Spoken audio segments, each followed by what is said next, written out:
Once upon a time in a kingdom long ago, there was a handsome baby boy named Edward Tudor. He was born in 1537 to Jane Seymour, who was known for her beautiful blonde hair and wore a lovely yellow and light orange gable hood. Edward's father, King Henry VIII, was overjoyed to have a son, but sadly, Edward's mother, Jane, passed away shortly after his birth, leaving King Henry and little Edward behind.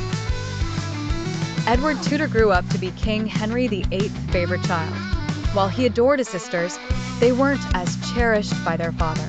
However, Edward didn't care about favoritism. He loved his sisters very much. In 1547, when Edward was just 9 years old, King Henry VIII died, and young Edward became king. King Edward VI was a kind-hearted boy who cared deeply for his people, especially the poor. He often shared bread with those in need, bringing happiness to their faces. Edward was also nice to Lady Jane Grey, a girl with striking dark brown hair and a dark red French hood. But darkness soon crept into young King Edward's life. He fell seriously ill, and despite the doctor's efforts, they couldn't save him. Edward died at the tender age of 15.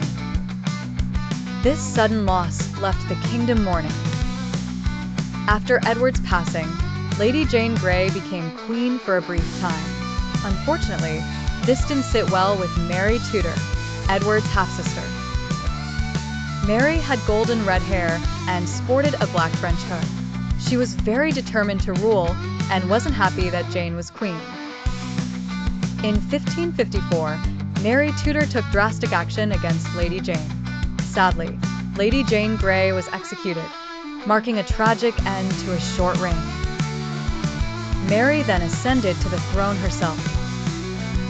This story of Edward Tudor reminds us of the challenges and dramas of royal life, filled with joy, sadness, kindness, and betrayal. Though Edward's reign was brief, his kindness to his people is still remembered.